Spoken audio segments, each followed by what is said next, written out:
우리 함께 나눌 말씀은 우리 레위기 27장 26절부터 34절까지 함께 나누겠습니다. 이제 레위기의 마지막 본문인데요. 레위기 27장 26절부터 34절까지의 말씀입니다. 레위기 25장부터 27장까지는 이스라엘 민족이 그동안 머물렀던 시내산을 떠나서 이제 약속의 땅 가나안 땅으로 진군하는 그러한 내용을 담고 있는 민수기를 향한 일종의 과도기에 해당한다, 이렇게 이해가 됩니다. 레위기 25장부터 27장까지의 내용이 이스라엘 백성이 가나안 땅에서 살아갈 때 그들이 꼭 알아야 될 내용, 또 그들이 꼭 지켜야 될 내용들을 다루기 때문인 것이죠. 레위기 25장에서는 안식년과 희년에 대해서 언급하고 있고요. 그리고 레위기 26장에서는 하나님께 대한 순종을 강조합니다.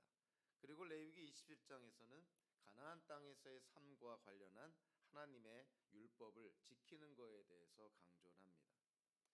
우리는 이스라엘의 역사를 통해서 잘 알고 있습니다.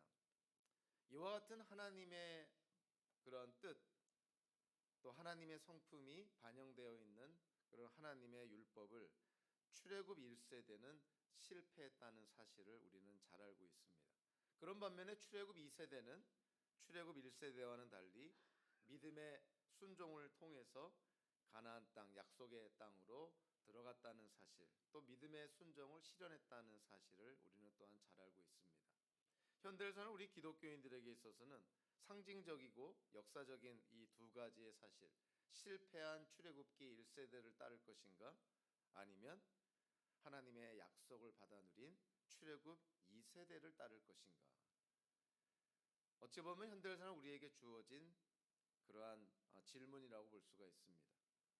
실패한 출애굽 1세대, 그런 반면에 하나님의 약속을 누린 출애굽 2세대.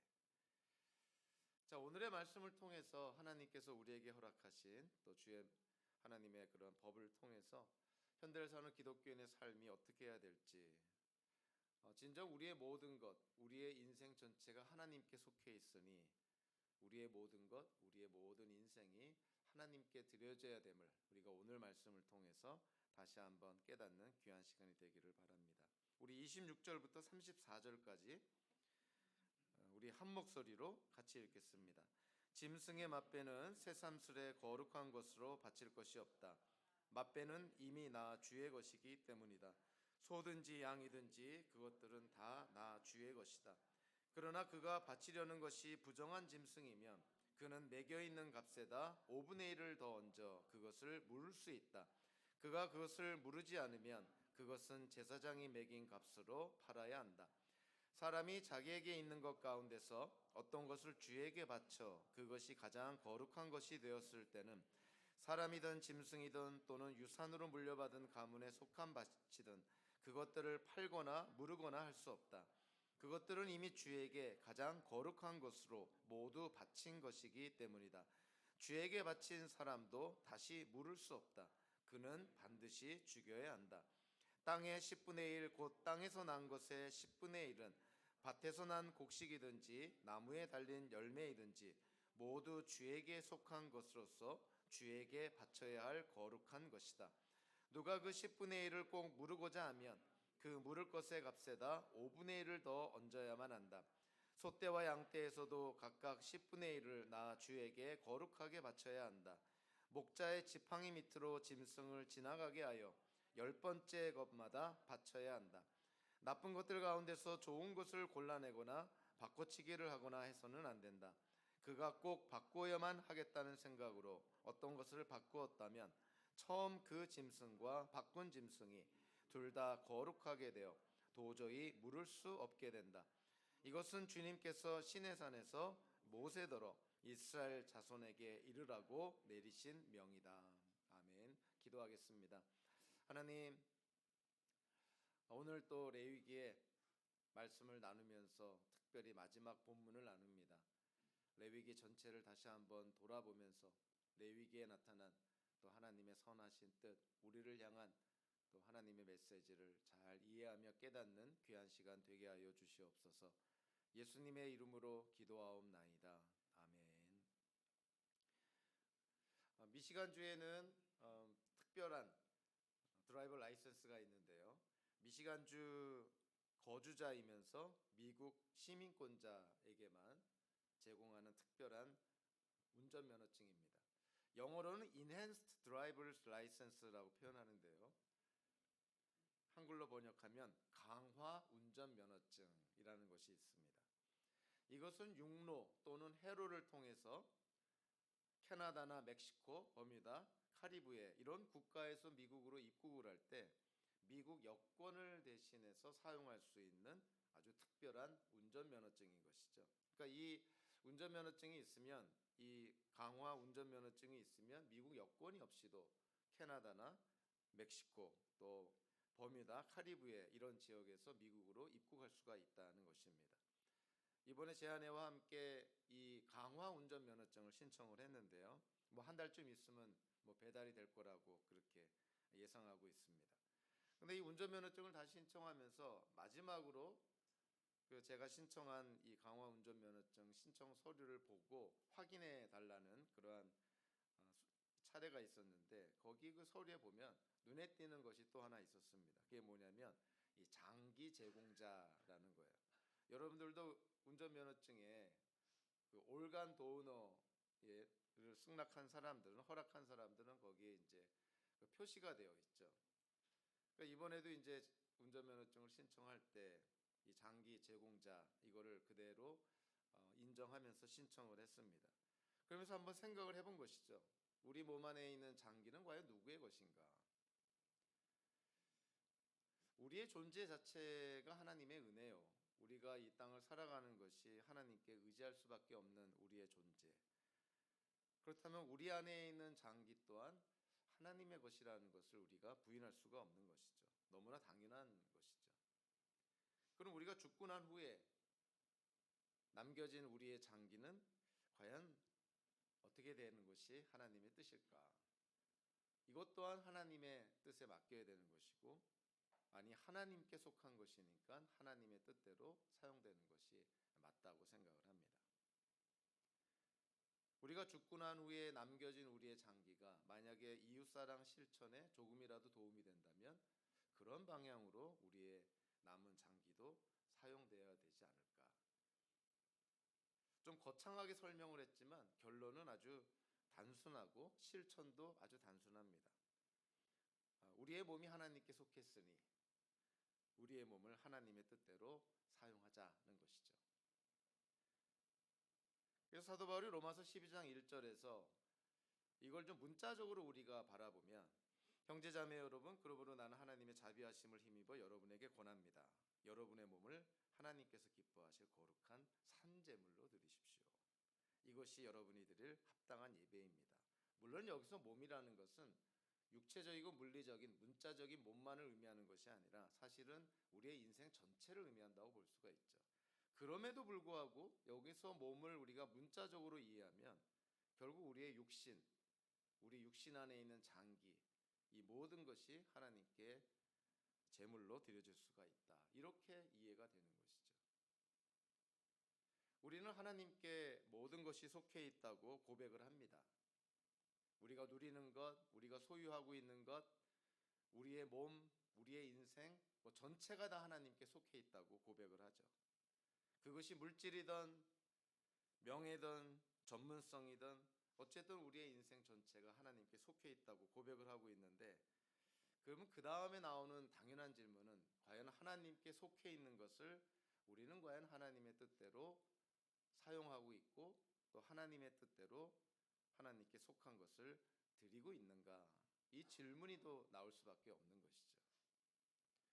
사실 오늘 본문에 이 레위기를 마무리하면서 이 당시 문맥적으로는 성전을 관리하고 성전을 유지하는 데 필요한 비용들을 어떻게 충당할 것인가에 대한 어떤 구체적인 방안들을 언급을 합니다. 그 방안들을 언급하면서 마지막 오늘 본문에서 언급한 것이 뭐냐면, 그전 것들은 어찌 보면은 자원하는 예물이었어요. 그러니까 이스라엘 백성들이 자원해서 꼭 하지 않아도 되는데 자원해서 자발적으로 하나님께 드리는 그런 제물이라고 한다면 오늘 본문에 나오는 것들은 이스라엘 백성들이 자발적으로 드리는 제물이 아니라 반드시 드려야 되는 제물들을 언급을 합니다. 다르게 말하면 하나님께 속한 것을 하나님께 드리라는 것이죠. 첫 번째는 짐승의 맏배, 즉 첫 번째로 낳은 새끼, 첫 짐승을 언급을 합니다. 두 번째는 하나님께 무르거나 또는 팔 수 없는 그러한 절대 조건 하에서 하나님께 무조건 바치겠다고 하나님께 드린 예물. 그리고 세 번째는 마찬가지로 하나님께 속해 있다고 하나님 것이라고 명시한 11조에 대해서 언급을 합니다. 그러니까 짐승의 첫 새끼, 그리고 헤렘이라 그래서 하나님께 완전하게 바쳐진 사람이나 물건, 그리고 밭이나 나무나 또는 짐승 떼의 10분의 1, 11조가 하나님께 속해 있다고 말하고 있는 것이죠.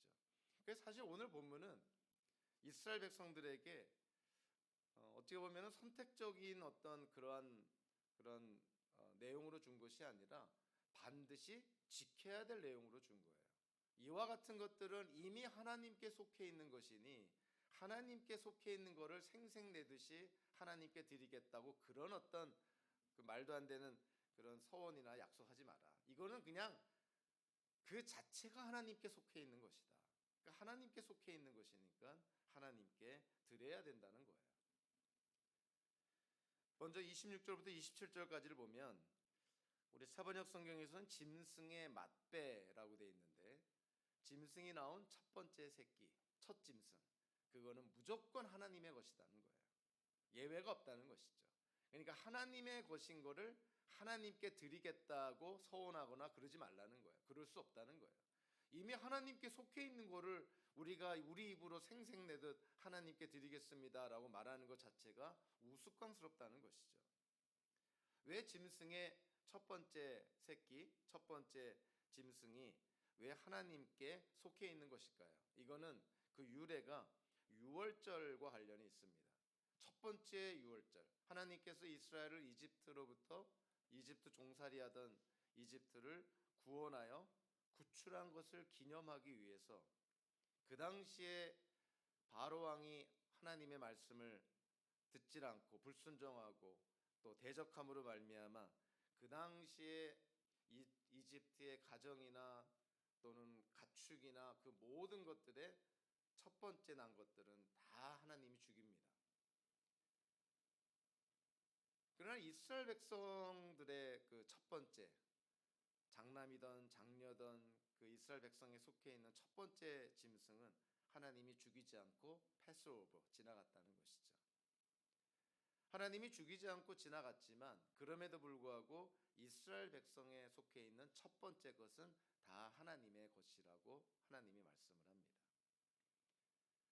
그래서 짐승의 첫 번째 새끼, 짐승의 맏배는 하나님께 속해 있다는 거예요. 그러니까 짐승으로부터 첫 번째 낳은 것들은 그 자체가 하나님의 것이라는 거예요. 그래서 오늘 이 본문에 보면 짐승의 맏배는 하나님의 것이니까 그거를 하나님께 바친다 이런 말 할 필요가 없다는 거예요. 그건 당연히 하나님께 드려야 된다. 근데 그 짐승이 정한 짐승이면 하나님께 드렸을 때 그것이 제물로 사용될 수 있지만 만약에 그 짐승이 부정한 짐승이라면 하나님께 제물로 드려질 수 없으니 그것을 5분의 1의 값을 더 내서 무르던가 아니면 제사장이 매긴 값으로 그 부정한 짐승을 팔으라고 그렇게 오늘 말씀이 언급을 합니다. 26절부터 27절에 첫 짐승이 하나님께 속한 것이다 라고 말씀을 하고 나서 28절부터 29절까지는 이제 어떤 이유에서든지 간에 돌이킬 수 없고 되찾을 수 없고 물을 수 없는 재물에 대해서 언급을 합니다. 오늘 보면 28절부터 29절까지 똑같은 단어가 3번이나 반복된 경우가 있는데요. 그거는 바로 바쳐진 것이라는 의미예요. 28절에 주에게 바쳐 그것이 가득한 거룩한 것이 되었을 때, 또 마지막에도 모두 바친 것이기 때문이다. 29절에서도 주에게 바친 사람, 이게 바친다라는 이 단어가 우리 그 번역할 때는 그냥 어, 평이하게 바친다 또는 바쳐진 또는 바쳐진 것 이렇게 번역을 했지만 이 단어 이렇게 번역한 히브리어는 구약 성경에서 굉장히 중요한 의미를 담고 있는 단어입니다. 헤렘이라는 단어인데요. 이 헤렘이라는 단어는 보통 진멸이라고 번역이 돼요. 진멸. 완전히 없애버린다는 거예요. 사실 이 헤렘이라는 단어가 사용되는 그 상황이 보통 두 가지 상황입니다. 첫째는 전쟁이나 또는 우상 숭배하는 이스라엘 민족들을 징계할 때 이 단어가 사용이 돼요. 그래서 우리가 잘 아는 것처럼 이스라엘 백성이 가나안 땅에 들어가서 첫 번째 전쟁을 벌인 곳이 여리고성이잖아요. 그 성을 공격할 때 하나님이 내린 명령이 뭐냐면 여리고성 안에 있는 모든 것이 하나님께 헤렘 바쳐진 것이다. 그러니까 여리고성 안에 있는 모든 것은 사람이든 동물이든 하여간 여리고성 안에 포함된 모든 것들은 다 진멸시켜야 된다는 거예요. 생명 붙어 있는 것은 다 죽여야 되고 다 불태워야 되고, 왜냐하면 이 모든 것이 전리품으로 거둬질 수 없는 하나님께 온전히 바쳐진 거라는 거예요. 그래서 여러분도 잘 아는 것처럼 아간이 이 진멸되어야 될 헤렘으로 하나님께 바쳐진 그 어떤 물건들을 감추잖아요. 그래서 자기가 진멸돼 버리잖아요.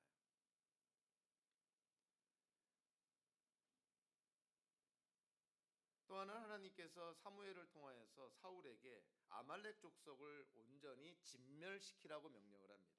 아말렉 족속은 이 땅에 태어난 족속 가운데서 하나님이 가장 미워하시는 족속이라고 해도 과언이 아니에요. 출애굽할 때 이스라엘 백성 200만 명이 이집트를 탈출을 할 때 연약한 그런 이스라엘 백성들, 노약자들, 어린아이들, 병자들, 그러니까 뒤처진 사람들, 그 뒤처진 사람들을 습격하고 약탈했던 그 비열한 족속이 아말렉 족속이었어요. 그래서 하나님께서는 이 아말렉 족속을 정말 토해버리려고 합니다. 그래서 결국 아말렉 족속을 하나님이 징계하시겠다는 거예요. 그래서 사울이 이스라엘의 첫 번째 독립왕국의 왕이 되었을 때 사무엘을 통해서 사울에게 하나님이 명령합니다. 아말렉 족속을 다 진멸시켜버려라. 헤렘 하라는 거예요. 완전히 다 죽여버리라는 거예요. 사람뿐만이 아니라 동물들까지도 철저하게 진멸시켜라. 사울은 하나님의 명령을 부분적으로만 순종을 하고 결국은 불순종하게 되죠. 그래서 아말렉 족속을 온전히 진멸시키지 못한 불순종으로 말미암아 결국 사울은 왕에서 물러나게 되고 결국 그의 가족 전체가 정말 결과론적으로는 오히려 진멸당하는 하나님의 징계를 받게 되죠. 하나님께서 우상 숭배의 죄를 짓고 있는 이스라엘 백성들을 심판할 때에도 마찬가지로 이 진멸하라라는 그러한 명령을 내립니다. 그러니까 정말 문자적으로 완전히 그 죽이거나 불태워버리거나 완전히 파괴시켜버리는 이러한 상황은 전쟁이나 우상 숭배하는 이스라엘을 징계할 때예요. 근데 이러한 때 말고도 두 번째로 이 헤렘이라는 단어가 사용이 될 때가 있는데, 그거는 이스라엘 백성이 사람이나 사물을 하나님께 온전히 헤렘 바치는 경우예요. 하나님께 바친다고 했을 때 동물들은 물론 불에 태워서 번제물로 바칠 수 있지만 사람은 그렇게 인신공양하듯이 하나님께 제물로 바칠 수는 없는 것이죠. 그래서 이러한 경우 이스라엘 백성이 사람을 하나님께 헤렘 바치겠다고 그렇게 했을 때에는 그거는 대개의 경우가 성막이나 성소에서 그의 인생 동안 계속 봉사하는 것을 의미한다고 이해가 됩니다. 그러니까 사람을 불에 태워서 제물로 바친다는 문자적인 의미가 아니라 성소나 성막에서 영원히 봉사하는 것을 의미한다고 그렇게 이해를 하는 것이죠. 그래서 오늘 본문 28절과 29절에 보니까 이 진멸 헤렘과 관련된 제물은요, 철저하게 하나님께 바쳐야 되고 절대로 물을 수가 없다. 5분의 1이 아니라 5분의 4를 얹어도 물을 수가 없는 그러한 제물이 헤렘 제물이었던 거예요. 그러니까 짐승의 맛배뿐만이 아니라 이스라엘 백성들이 하나님께 온전히 바치겠다고 약속한 것, 헤렘, 완전히 하나님께 드리겠다고 약속한 제물은 하나님께 영원히 완전하게 속해 있는 제물이 되기 때문에 결코 무르거나 취소할 수 없다. 그것이 28절과 29절에 나와 있는 두 번째 내용입니다. 하나님께 속한 짐승의 맛배, 그리고 하나님께 온전히 바쳐진 헤렘 제물, 그리고 오늘 본문 세 번째 30절부터 33절까지 나와 있는 것이 11조에 관한 내용이에요. 사실 오늘 본문에서 성경에서 처음으로 이스라엘 백성에게 11조를 명령을 합니다. 처음으로. 그런데 사실 이 11조를 행하는 것은 율법적으로는 오늘 본문이 처음으로 이스라엘 백성들에게 율법으로 주어졌지만 사실 이거는 이미 족장 시대에 행해졌던 것이고, 그리고 성경 외의 문헌들을 통해서 보면 그 당시 고대 근동 지역에서 널리 행해졌던 관습이었다는 거예요.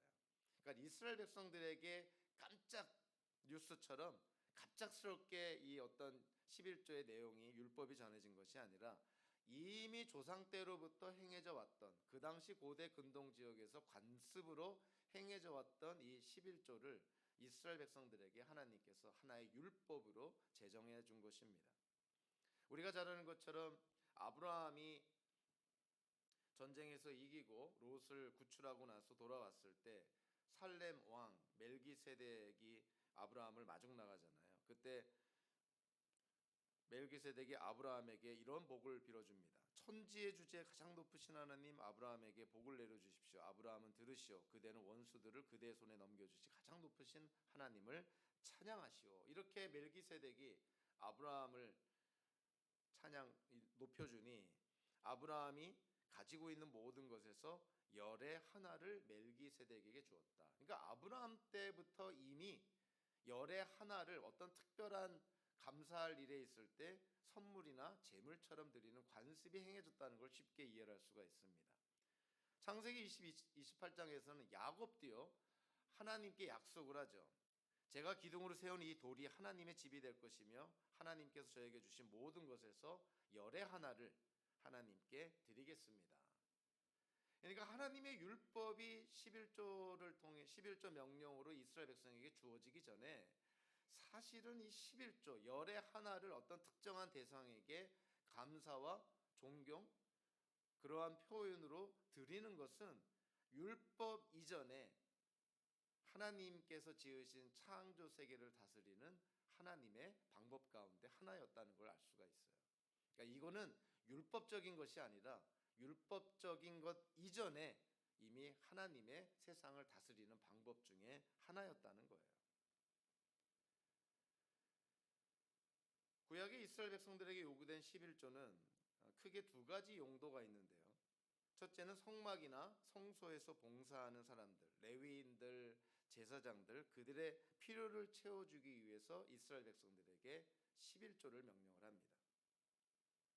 그리고 또 하나는 이거는 해마다 행해지는 것은 아니지만 3년마다 이스라엘 백성들이 내는 11조를 모아다가 궁핍한 사람들의 필요를 채워줬다는 거예요. 그러니까 이스라엘 백성들이 하나님께 11조를 드릴 때 그 11조가 사용되는 용도는 두 가지였다는 것이죠. 성전이나 성막에서 일하는 사람들의 필요를 채워주거나 아니면 그들 공동체 안에 있는 궁핍한 사람들의 필요를 채워주는 것. 이 두 가지의 목적 용도로 이스라엘 백성들이 11조를 냈다는 거예요.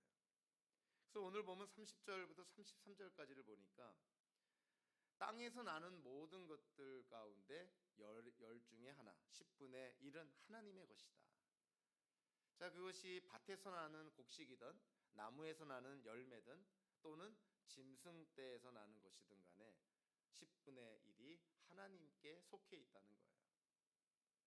그러니까 우리는 그 현대인들이 생각할 때 11조라는 어떤 헌금을 생각한다고 한다면 이거를 선택적이라고 생각하지만 이 11조의 근원이 되는 구약의 말씀을 바라보면 11조는 하나님께 이미 속해 있다는 거예요. 자, 다른 말로 하면 11조를 하나님께 드리지 않으면 어떠한 의미가 되는 거예요? 하나님의 것을 훔치는 거예요. 그러니까 내 것을 그냥 드린다는 측면이 아니라 이미 하나님께 속해 있는 것을 내가 훔치는 결과를 초래하는 것이죠. 그래서 말라기 3장 8절에서 이 말라기 예언자가 이런 얘기를 하잖아요. 그 당시에 타락해 있는 그런 포로 생활에서 예루살렘으로 돌아온 그런 유대인들에게 사람이 하나님의 것을 훔치면 되겠느냐? 그런데도 너희는 나의 것을 훔치고서도 우리가 주님의 무엇을 훔쳤습니까? 하고 되묻는구나. 11조와 헌물이 바로 그것 아니냐라고 그들을 꾸짖습니다. 그러니까 10분의 1, 10개 중에 하나, 모든 수입 중에 그 10분의 1은 이미 하나님께 속해 있는 것이니 뭐 그걸 가지고 뭐 하나님께 드리겠다 서원하거나 약속하거나 그러지 말라는 거예요. 그건 참 말도 안 되는 그런 생색내기라는 것이죠. 밭에서 난 곡식 그리고 나무에서 달린 열매, 자 그것들 가운데 10분의 1이 모두 주에게 속한 것으로서 오늘 보면 30절에서 그렇게 말씀하고 있죠. 그래서 이와 같은 것들은 다 하나님께 바쳐야 될 거룩한 것이다. 자 그런데 31절에서 묘한 예외적인 상황이 나옵니다. 누가 그 10분의 1을 꼭 물으고자 하면 그 물을 것에 값에서 5분의 1을 더 얹어야만 한다. 그러니까 하나님께 속한 것인데 물을 수 있다. 즉 되찾을 수 있다 이렇게 얘기를 합니다. 그래서 어떤 구약학자는 레위기를 전공한 구약학자는 이거를 어떻게 이해를 하고 있냐면 이 11조가 하나님께 이미 속해 있는 것인데 그거를 물을 수 있는 경우는 두 가지밖에 없다는 거예요. 첫째는 그 해의 수확물이 너무 적을 경우, 그러니까 그 해 수입이 너무 적어서 11조 10분의 1의 수확물의 10분의 1을 낼 수 없는 상황일 때, 그럴 때 그 하나님께 속한 11조를 물을 수가 있다. 또 하나는 하나님께 속한 11조에 해당되는 수확물 가운데서 음식이나 또는 그 다음에 수확을 위해서 필요한 종자씨로 사용할 필요가 있는 경우에는 이 밭에서 난 곡식, 나무에서 난 열매에 11조를 물을 수 있다라고 해석을 합니다. 굉장히 아주 저는 가능성 있는 합리적인 해석이라고 생각을 합니다. 그러니까 구약 백성들에게도 하나님께서 비록 하나님께 속해 있는 것이고 이미 하나님의 것이긴 하지만 이스라엘 백성들의 형편에 따라서 하나님께 속해 있는 것도 하나님이 사실은 유연하게 그거를 물을 수 있도록 율법적으로 허락해 준 거라는 거예요. 32절과 33절에서는 이제 소떼와 양떼, 짐승의 10분의 1, 11조를 하나님께 내는 방법을 언급하고 있는데요. 이 32절과 33절에 보니까 아주 재미난 내용이 나와 있죠. 목자의 지팡이 밑으로 짐승을 지나가게 하고 짐승이 지나갈 때마다 10번째 것을 하나님께 드렸다는 거예요.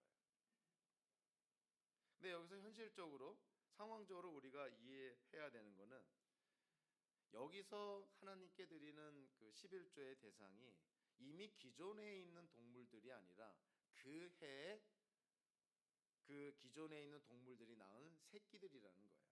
일종의 소득이라는 것이죠. 그 해의 소득. 만약에 새끼가 없는데 기존에 있는 짐승들 가운데 10번째 짐승들을 다 11조로 바치면 너무나 급격하게 어떤 그 동물들의 수가 감소할 것이고 그 집안의 경제가 굉장히 어려워지겠죠. 그래서 이 본문은 기존에 있는 동물들 전체의 10분의 1이 아니라 그 해의 소득, 즉 그 해에 낳은 새끼들을 목자의 지팡이 밑으로 지나가게 해서 10번째 되는 것마다 하나님께 11조를 드리라는 거예요.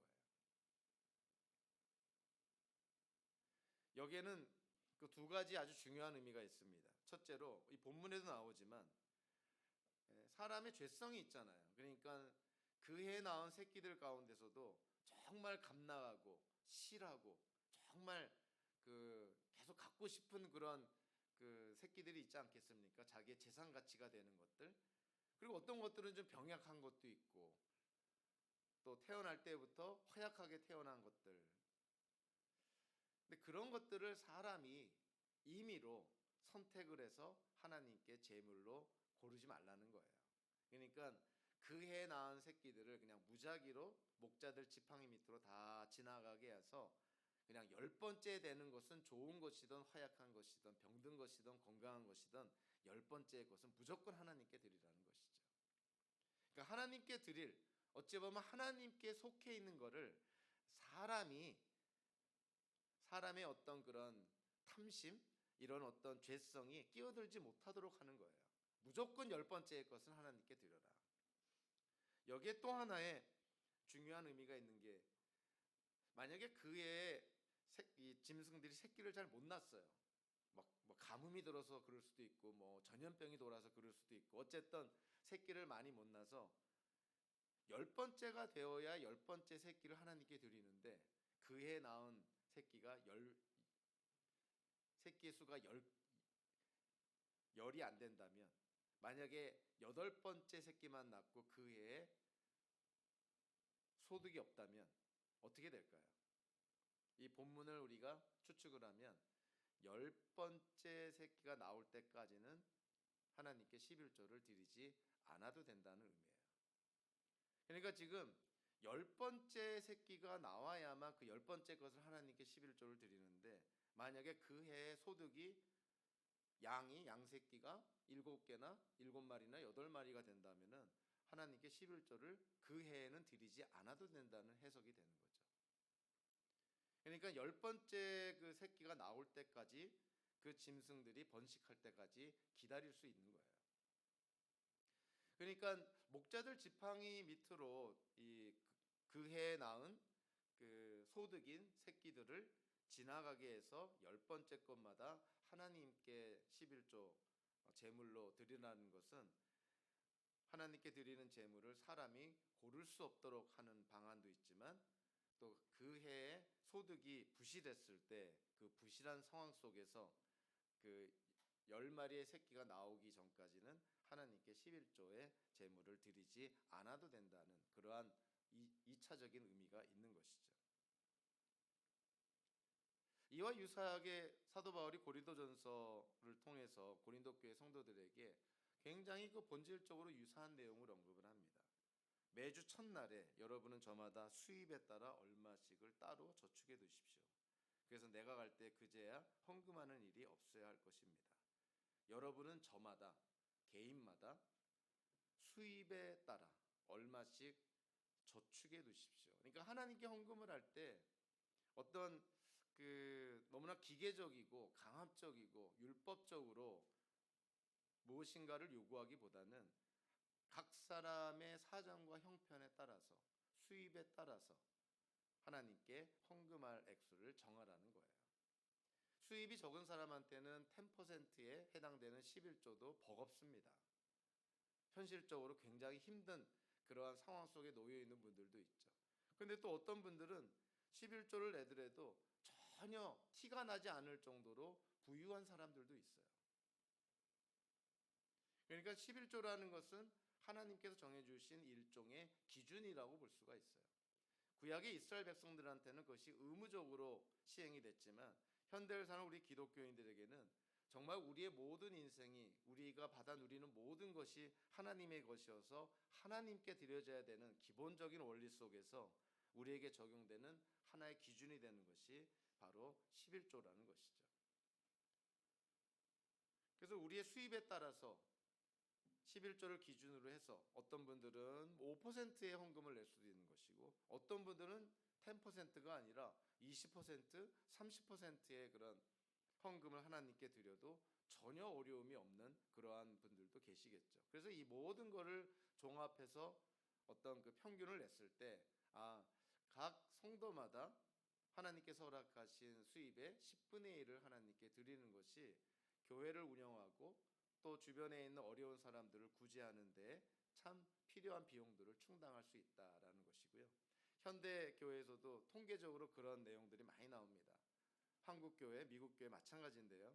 각 교회의 멤버십을 갖고 있는 교인들이 11조만 하더라도 그 한 해의 교회의 예산의 몇 배의 예산을 세울 수가 있다는 거예요.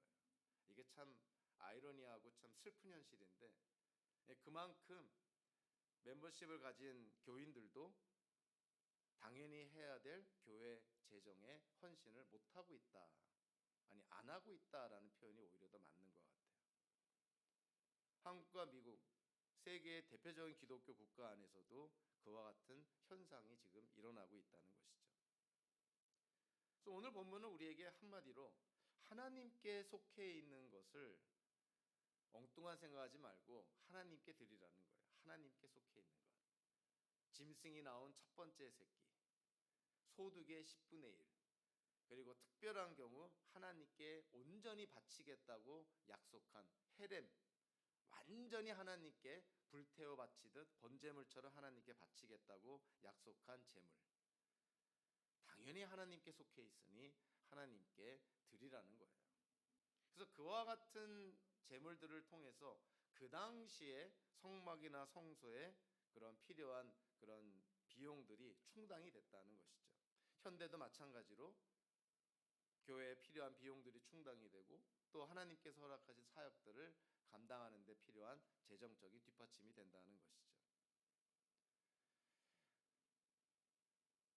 제가 오늘 사실 목회자 칼럼을 통해서 레위기에 관한 설교에 대해서 잠깐 언급을 했는데요. 2024년 12월에 레위기 설교를 시작을 해서 이제 오늘 마지막으로 레위기 설교를 마칩니다. 제가 카운트를 해봤더니 설교 횟수가 42회나 됐더라고요. 근데 중간에 이제 뭐 절기 설교나 또는 신약의 이제 산상순 마태복음서 5장을 이제 본문으로 해서 설교도 하고 그런 어떤 시간들이 있어가지고 좀 그 42회보다 훨씬 더 많은 시간이 걸렸지만 어쨌든 이 42회에 걸쳐서 이 레위기의 말씀을 함께 나눴습니다. 레위기는 거룩하신 하나님이 선택한 거룩하게 된 하나님의 백성이 어떻게 이 땅을 거룩하게 살아갈 것인가에 대한 일종의 매뉴얼, 지침서와 같다고 볼 수가 있어요. 그래서 레위기에서 가장 두드러지는 주제가 뭘까요? 당연히 거룩입니다. 하나님이 거룩하시니 너희도 거룩해야 된다. 하나님이 세상과 구분되는 분이시니 거룩한 하나님의 백성, 이스라엘 백성들도 세상과 구분돼야 된다. 현대를 사는 우리 기독교인들도 거룩한 제사장이라 했으니 기독교인들도 세상과 구분돼야 된다는 것이죠. 그래서 산상수훈에서 예수님께서 기독교인의 정체성으로 언급한 것이 소금과 빛이잖아요. 부패된 세상에서 구분되는 것이 소금이고 어두운 세상에서 구분되는 것이 빛입니다. 그러니까 기독교인들은 어디 저기 산속에 숨어서 기도원에 숨어서 지내는 그러한 모습이 아니라 기독교인들은 세상에 나아가서 구분되는 모습을 보여주는 것이 성도의 모습이라는 거예요. 이스라엘 백성이 그렇게 살아야 된다는 거예요. 거룩한 하나님께로부터 구분된 거룩한 백성이니 세상에 나아가서 세상의 도도한 물결에 거스르면서 세상과 구분되는 거룩한 삶을 살아라. 그것이 레위기의 가장 두드러진 주제라고 볼 수가 있습니다. 레위기에서는 레위기의 많은 말씀들이 신약 성경에 언급이 되는데 레위기에서 가장 많이 신약 성경에 언급된 레위기의 말씀은 우리가 잘 아는 레위기 19장 18절의 말씀이에요. 신약 성경에서 9회나 인용이 됐던 아주 중요한 말씀이죠. 너는 너의 이웃을 내 몸처럼 사랑하여라. 이 레위기 19장 18절의 말씀이 신약 성경에서 레위기 가운데 가장 많이 인용이 됩니다. 마지막으로 현대 기독교인들이 왜 레위기를 읽어야 할까요? 무엇보다도 기독교가 유대교에 뿌리를 두고 있기 때문에 기독교를 이해하려면 뿌리가 되는 유대교에 대한 이해가 있어야 돼요. 그러니까 신약 성경을 이해하려면 구약 성경에 대한 기본적인 이해가 있어야 됩니다. 그러니까 예수님을 이해하려면 예수님께서 행하신 것들을 이해하려면 구약 성경에서 일종의 예표처럼 예수님을 가리키는 그림자처럼 우리에게 주어진 구약 성경의 본문을 이해를 할 때 예수님께서 율법을 폐하러 온 것이 아니라 율법을 완성하러 왔다는 예수님 말씀을 깨닫게 되는 것이죠. 거듭되는 얘기지만 레위기는 세상에서 이스라엘 백성들이 하나님의 백성들이 어떻게 살아가야 될지를 가르쳐주는 책이기도 합니다. 그리고 현대 기독교인들에게 있어서는 하나님의 용서와 은혜를 너무 지나치게 강조하다 보니까 성도의 도덕적인 책임과 의무를 등한시하는 경우가 있는데, 경우에 따라서는 이단적인 그런 교리까지도 나올 수가 있는데요. 기독교인들이 지향해야 될 삶의 모습, 그 삶의 자세를 우리가 레위기를 통해서 깨달을 수가 있다는 것이죠. 레위기에서 거룩이라는 단어는 무려 150차례나 사용이 됩니다. 그만큼 이스라엘 백성들이 세상과 구별된 성결한 삶을 살아야 될 것을 촉구를 합니다. 또 레위기의 아주 가장 큰 특징 중에 하나는 하나님이 말씀하셨다라는 직접 화법으로 표현된 내용들이 얼마나 많은지 몰라요. 그러니까 하나님의 말씀을 간접적으로 인용하는 것이 아니라 하나님의 말씀을 직접적으로 인용한 그런 내용들이 레위기에 가장 많이 담겨 있다는 것이죠. 그래서 레위기의 제목이기도 하고 레위기가 시작되는 그 히브리어 문구가 바이크라라고 했습니다. 바이크라. 이것의 의미가 뭐냐면 그가 말씀하셨다라는 거예요. 즉 하나님이 모세에게 말씀하셨다. 그것이 레위기가 시작이 되는 거예요. 그러니까 하나님께서 직접 말씀하신 것을 특별히 강조한 책이 레위기라는 것이죠. 또 이와 유사하게 주님께서 모세에게 말씀하셨다라는 표현이 레위기에서 무려 56회나 등장을 합니다. 오늘 보면 34절 레위기의 마지막도 그렇게 언급하고 있죠. 주님께서 시내산에서 모세더러 이스라엘 자손에게 이르라고 내리신 명이다. 하나님이 모세에게 말씀하셨다. 이런 표현이 무려 56회나 사용된다는 거예요. 그러니까 신구약 성경 66권 그런 정경 속에서 하나님께서 직접 말씀하셨다는 것을 가장 많이 강조하고 인용한 책이 레위기라는 것이다.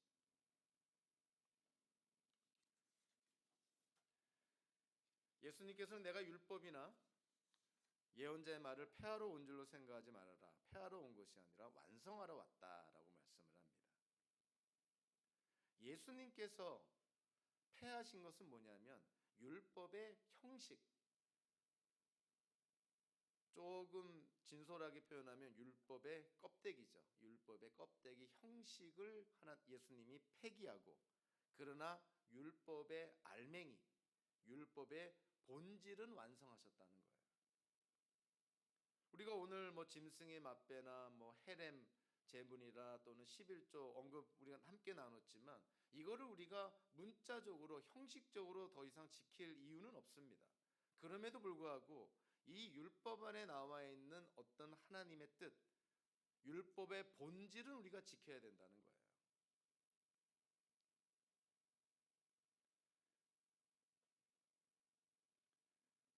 형식과 껍데기는 폐지가 되었기 때문에 신약과 구약은 불연속적인 면이 있지만, 그러나 율법의 정신과 본질은 신약에서 완성되었기 때문에 구약과 신약은 또한 연속적인 측면이 있는 것이죠.